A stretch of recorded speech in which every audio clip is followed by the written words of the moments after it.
نوری نەمر بەرجی سێیەم نووسینی مامۆستا محەممەد فەتحوڵڵا گولەن.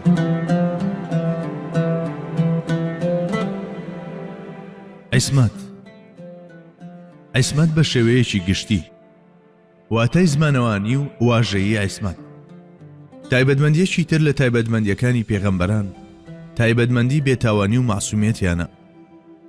ئێمە ئەم تایبەتمەندیە بە عیسمەت ناو دەبین. عیسمەت لە زمانی عەرەبیدا بە واتای ڕێگریکردن و بوونە لەمپەر یاخۆت خستنە ژێر چاودێری و پاراستن دێ. بە واتە واژەیەکەیشی مەبەست لە عیسمەت پارێزراوی پێغەمبەرانە بە پشتیوانی و چاودێری خوای گەورە لە تەواوی گوناهە بچووک و گەورەکان. واتە خوای گەورە جەللە جەلالوه و هەرگیز بواری ئەوە نادا بۆ بەندانەی کە وەک پێغەمبەر دەیاننێرێ گوناه ئەنجام بدەن و تووشی گوناه ببن. لە قورئانی پیرۆزیشدا ئەم وشەیە لە چەند بۆنەیەکی جیاوازدا باس کراوە. جێخۆیەتی لێرەدا چەند نمونەیەک بهێنینەوە. کاتێک حەزرەتی نوح ڕوو دەکاتە کوڕەکەی و پێی دەڵێت یا بونەیە ئەرکەبوا مەعەنا، ڕۆڵە گیانوەرە لەگەڵ ئێمەدا سواری کەشتێکە ببە، کوڕەکەی وەها وەڵامی دەداتەوە سآوي إلى جبل يعصمني من الماء پەنا دەبەمە بەر چیایەک و دەمپارێزێت لەم زریان و لافاوە. جا ئەو کردداری یاسیمونیەی کە لە ئاەتەکەدا هاتووە لە چاوجی عاسەمەوە وەرگیراوە، هاواتایە لەگەڵ وشەی عیسمەتدا و بەواتای پاراستن دێ. لە وەڵامیشدا حەزرەتی نوح عەلەیهی سەلام وشەیەک بەکار دەهێنێت کە لە هەمان چاوگەوەدا تاشراوە. لا عاصم اليوم من أمر الله. ئەمڕۆ هیچ پارێزەرێک نییە لە ئاس فەرمانی خوادا. جاییتر لێرەدا عاسیمە چ بە واتای خۆی بەکار هاتبێت چ بە واتای معسووم جیاوازیەکی ئەو تۆی نییە، چونکە ئەوەتا هەردووکیان ئەمیان پارێزەر و ئەوی دیکەشیان پارێزرا و بە دەوری هەمان چاوکدا دەسوڕێنەوە کە ئەویش عیسمەتە. کاتێک زولەیخا باسی عیفەت و عیسمەتی یوسف دەجێڕێتەوە دەڵێت ولقد راودته عن نفسه فاستعصم. ویستم بۆ چێژ و ئارەزووی خۆم بەکاری بهێنم، بەڵام ئەو پاکیزانە ڕەفتاری کرد. وشەی فاستعصمەی ناو ئاەتەکە لە هەمان کاتدا بەواتای خۆی پاراست، خۆی دێ بە دوورگرت، ڕێگری کردیش دێت. وشەی واعتەسیمووی ناو ئاەتی واعتصموا بحبل الله جميعا. دیسان بەواتای خۆ ئاڵاندێکی تونند و تۆڵ و دەستگرتنێکی تۆکمە دێ بە شتێکەوە لە پێناو نەپچران و بەرتەوازە نەبووندا کە ئەویش دەستگرتنە بە پەتی خواوە. جا ئەوەی دەست بەو پەتەوە بگرێ لە کەوتن و لادان پارێزراو دەبێت. هەروەها کردداری یاسیموکەی ئاەتی والله يعصمك من الناس. بێگومان خوددا دەتپارێزێت لە خەڵکیش هەر هەمان واتا دەگەێنێ. هەموو پێغەمبەرێک معسوومە. تەواوی پێغەمبەران عەلەیهی سەلام معسوومن، لە سەرگوزەشتی ژیانیاندا بچووکترین لادان و سەرپێچی بەرچاو ناکەوێت. ئەوان دەستە مرۆڤێکی بێوێنەی ئەوتۆن بە پیرۆزی و هەڵبژێردایی بەدیهێنراون، نەک ئەوەی بە تەنها کەسانێکی چاک و چاکخوازن، بەڵکو بژاردەترینی بژاردەی نێوچاکانیشن. بە درێژایی ژیانیشیان هێندەی تۆسخاڵێک چێنەیان هێشتووە هەڵبژاردەیی و قودسیەتەکەیان گەردی لێ بنیشێ. پێغەمبەران فیترەتیان سازگار و ڕۆحیان باڵا و ئیرادەیان پتە و دەرونیشیان خاوێن و بێگەردە. ئەو تەجەلیانەی لە خوای گەورەوە دێن چۆن هاتوون ئاوەها بەو شێوەیە لەواندا بەرجەستە دەبن و بەڕەهەندەکانیەوە دەردەکەون و هەستیان پێ دەکرێت. ئەوان وەک ئەو دڵۆپە و نمە ئاون کە تیشکی خۆر دەدەنەوە و وەک خۆی پەخشی دەکەنەوە. لە ئاوێزەی دڵی ئەواندا نە تیشکەکان تووشیشکانەوە دەبن، نە ڕەنگەکانیش گۆڕانکاریان بەسەردادێت. بەڵێ هەروایە لە ڕووی منتیقیشەوە هەر دەبێت وابێت، چونکە پەیامبەران بە ئەرچی بانگەواز و گەیاندن لەناو ئێمەدان. ئامانجی بوونی ئەوان تەنها و تەنها تەبلیغە، واتە دوێنراوی یەکەمی فەرمایشت و فەرمانە ئیلاهیەکان ئەوانن. هەر ئەوانی ژەو فەرمانانەی وەری دەگرن وەک خۆی دەیگەێننە مرۆڤەکان. جا ئەگەر پێغەمبەران خاوەنی بنیادێکی ڕۆحی و هاڕون و سازگار نەبوونایە، ئەوە هەرگیز سەرکەوتوو نەدەبوون لە گواستنەوەی پەیامە ئیلاهیەکان وەک خۆی. جاییتر ئەو کات وحی ئیلاهی بەرماهیەتی ناڕون و دەرونی ناسازگار و ویژدانی خەوش گرتویان دەکەوت و بە وێنەی شکانەوەی تیشک و گۆڕانی بۆ شتێکی تری جیاواز. ئەمما تەڕووکەش و بنیادانەش هەرچی شت هەیە لە تاریکستانی دڵ و هەست و هزدی خۆیاندا هەڵیان دەسەنگاند و بە خۆیان بزانیایان نا دەبوونە هۆکاری شێواندنی ئەو وەحیە. بەم جۆرەش ئەو تایبەتمەندی و چۆنیەتیان لەدەست دەدا کە لەگەڵ ویست و فەرمانەکانی پەروەردیگاردا دەگونجا. لە هەمان کاتدا پێغەمبەران ڕۆڵی ئاوێنە دەبینن لە گواستنەوەی ئەو نهێنیانەی تایبەتن بە ذاتی ئەقدەس و مقەدەسەوە. جا بۆیە دەبێ ئەم ئاوێنەیە لەو پەڕی پاک و خاوێنی دابێت تا ئەوەی وێنەی ئەو حەقیقەتە لە ویژدانەکاندا دەینەخشێنێ سەر لێ شێوێن و بە هەڵەدابەر نەبن. مرۆڤ تەواوی ئەو حکمە ئاینیانەی تایبەتن بە ئیمان و باوەڕ و کردارەوە لە پێغەمبەرانەوە فێر دەبێت.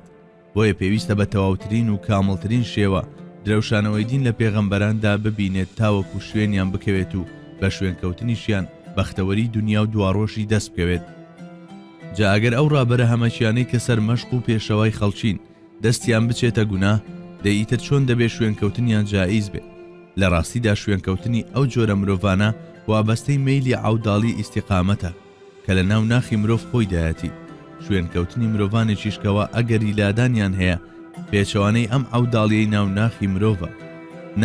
نەخێر، هیچ پێغەمبەرێک گوناهی ئەنجام نەداوە و هەر هەمووشیان لەسەر جەمجم و جۆڵ و هەڵسوکەوتەکانیاندا جوانترین و کامڵترین ئابڵۆقەی ژیانیان پێشکەش کردووە و ژیانیان هەر لەسەر هەمان هێڵی ئیستیقامەت بەڕێ کردووە.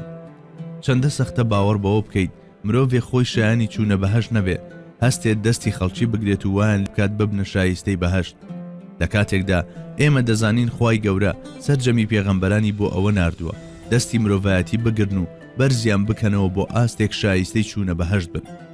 ئەوە لە سایەی مەعسومیەتی پێغەمبەرانەوەیە عەلەیهم السەلام کە دینە ئاسمانیەکان لە بەرامبەر سیستەم و تیۆریە مرۆییەکاندا بە ئەندازەیەک باڵایی و سەرکەوتنیان تۆمار کردووە، واری بۆ هیچ بەراوردێک نەهێشتۆتەوە. جا ئەگەر بارودۆخەکە بەم جۆرە نەبوایە ئەوا دەرەنجامەکەش بەم شێوەیە نەدەبوو. بێگومان پێغەمبەران بە تایبەتیش لە ساڵانی پێش پێغەمبەرێتیدا هەر یەکەیان بۆ خۆی ئامانجی باڵا و مەبەستێکی مەزنی هەبووە، هیچ گرفتێکیش لەمەدا نەبووە.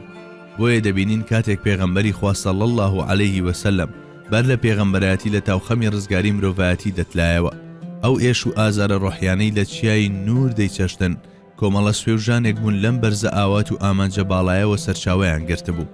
بەڵێ ئەو خاوەنی ئامانجێکی باڵا و مەبەستێکی مەزن بوو، ئەویش بریتی بوو لە ڕزگارکردنی مرۆڤایەتی بە هەر جۆرێک بێت. بەڵام ئەوەندە هەبوو کە سنووری ئەو لەوێدا کۆتایی پێدەهات. ڕاچەتەی ڕزگاری مرۆڤایەتی شتێک نەبوو لە دەستی ئەو دابێت و زادەی بیری ئەو بێت، بەڵکو ئەو ڕەچەتەیە ڕاستەوخۆ لەلایەن پەروەردیگار خۆیەوە لە ڕێگەی وەحیەوە دەهات. جاییتر لێرەدا ڕێگەی ئایدیالیزم و وەحی لە یەکتری جیا دەبنەوە، یەکێکیان سەر تاپا مرۆیی و ئەوی دیکەیشیان سەر تاپا ئیلاهی. هەر بۆیە ئەو پەیامبەرەش کەوا ئەم سیستەمە ئیلاهیەی دەخرێتە ئەستۆ پێویستە دارای بنیادێکی ڕۆحی تەواو جیاواز بێت لەو بنیادەی کە نمونەخوازان و خەیاڵپەرستان هەیەنە. بەڕاستی شەر بەو جۆرە بوو. خاڵێک هەیە حەز ناکەم بێ ئاماژە بۆ کردنی بەسەریدا تێپەڕم. وەک چۆن پێغەمبەران لە نمونەخوازان و خاوەن هزرە خەیاڵیەکان جیابوونەتەوە و بە مەعسومیەت ڕازێنراونەتەوە، هەر بەو شێوەیە دەبێت ئومەتەکانیشیان خاوەن هەمان بنیاد و هەمان مەعسومیەت بن. پێشم وایە دیارترینی ئەو تایبەتمەندیانەی کە شوێنکەوتوانی پێغەمبەرێک لە بارستە جەماوەریەکانی تر جیا دەکاتەوە هەر ئەمەیە. گومانی تێدا نییە کە پێویستە هەموو کەسێک لە ژیانیدا خاوەن مەبەستێکی باڵا و ئامانجێکی مەعنەوی بێ. ئەوانەشی بێبەش لەمە دەژین بە مرۆڤانێکی وێڵ و بێشیرازە دادەنرێن. هەر لەبەرەوەشە کە یەکێک لە سوڵتانانی گوفتار دەڵێت ئەگەر ئامانجی ئەندێشە ئامانجی باڵا و مەبەستێکی مەزن کە مرۆڤ لە پێناویدا بژی نەبێت، یاخود ئەو ئامانجە لە بیر چوو بێتەوە یاخود لە بیر خۆبرا بێتەوە، ئەوا زەینەکان دەگۆڕێن و دەبن بە خۆپەرستی. مەعسومیەت و بێگوناهی پێغەمبەران وەک فیترەت و سروشتێکی بەدی هێنراوی لێ هاتبووتیاندا و دەدوت بووە بەڕەهەندێکی دانەبراوی بنیادیە. لەوانەیە سەر ڕووی مانگیان ڕوخساری خۆر چەند لەکە و پەڵەیەکی ڕەشی پێوە بێ، بەڵام لە ڕۆحی پێغەمبەرێکدا تەنانەت بەڕێبواریش سێبەری گوناه ڕەت نابێت. بۆ نمونە گەر وەلیە گوناهێک ئەنجام بدا، با بڵین بێ ئەوەی ئاگای لە خۆی بێت، وشەیەکی پێچەوانەی ڕاستی لە زاریەوە بێتە دەر، ئەوە ئەو وەلیە تەمەنێک لە ویژدانیدا بە ئازار و سوێی ئەوەوە دەتلێتەوە. بەڵام ئەگەر وەها وشەیەک بە فەرزی مەحاڵ لە زاری پێغەمبەرێکەوە دەربچووبایە، ئەوە ئازاری ویژدانی لە زار دەرچوونی ئەو وشەیە لە مەحشەریشدا هەر بەردەوام دەبوو.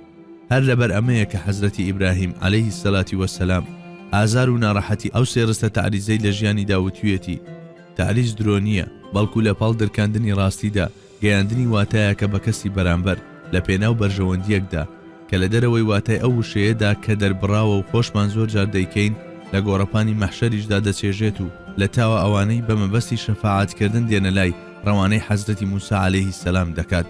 بەڵێ چ ویژدانی ئەو چ ویژدانی سەرجەم پێغەمبەرانی تر لە بەرامبەر گوناهدا تا ئەو ئاستە هەستیار و داخراوە. ڕاستیەکەی کاتێک دەستمان دایشیکردنەوەی ئەم بابەتە مەبەستمان لی باسکردنی معسومیەتی سەروەرمان حەزرەتی موحەممەد صلی الله عليه وسلم بوو. بەڵام هەموو پێغەمبەران بە دەربڕینەکەی سەروەرمان ئەبنا و عەلات واتە کوڕی هەمان باوکن. بەڵێ هەمویان وەک دەستە برایەکوان کە پەروەردەی دەستی یەک باوک بن. بۆیە ئێمەش ئەگەرچی بە کورتە ئاماژەیەکیش بوو بێ هەوڵ دەدەین شتێک دەربارەی معسومیەتی هەموو پێغەمبەران بڵێ، نەخوازەڵا لە نێو ئەو ڕۆحە باڵە و بەژنە ناوازانەدا ئەوانەیان کەوا لە ڕێی پەرتوکە شێوێنراوەکانەوە هەوڵ دەدرێ دامێنی معسومیەتیان بەلیتاوی تۆمەتی دەم هەڵبەست و دروستکرا و لەکەدار بکرێ. ئەو سەردارانە بە تایبەتی دەخەینە ناو بازنەی توێژینەوەکەمان و هەوڵ دەدەین لەژێر چەپکە ڕۆشنایی ئاەتەکانی قورئانی پیرۆزدا قێزەونی ئەو بوختان و دەم هەڵبەستانە بخەینە پێشچاو کە دەخرێنە پاڵیان.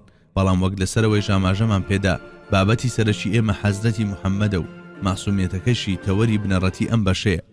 بەڵێ هەموو پێغەمبەران معسووم و حەزرەتی موحەممەد المستەفایش صلی الله عليه وسلم سەرگوڵی ناو کۆڕی معسومانە، چونکە ماهیەتەکەی یەک پارچە بە تەجەلیە ئیلاهیەکان شێڵراوە و لە ئاوێنەی دڵیشیدا هەردەم پەروەردیگار متەجەلی بووە. جائیدی ئەو ڕۆحە مەزنا کە خاوەن ماهیەتێکی ئاوە هەو دڵێکی لەو جۆرەیە بێشک هەر خۆی معسومی نێو معسومان دەبوو.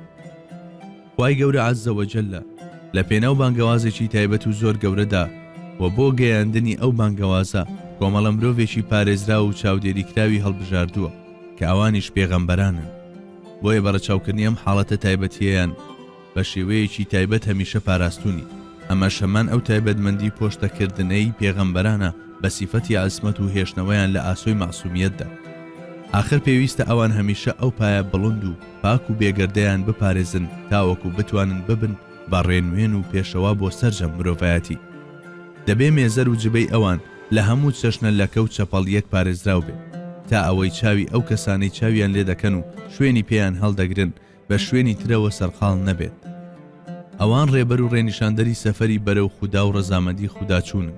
وەک ئاشکرایشە لە هیچ گوناهێکدا بگرە لە بچووکترینیشیاندا ڕەزامەندی و خۆشنودی خوای گەورە بەدی ناکرێت. جا کەسێک خۆی لە ڕەزامەندی پەروەردیگار بێبەش بێت چۆن دەتوانێت کەسانی تر بەو ڕەزامەندیە شاد بکات؟ شتی وا هەرگیز ڕێی تێناچێت. کەوا بوو ئەنجامدانی گوناهیش لەلایەن پێغەمبەرانەوە هەرگیز ڕێی تێناچێت.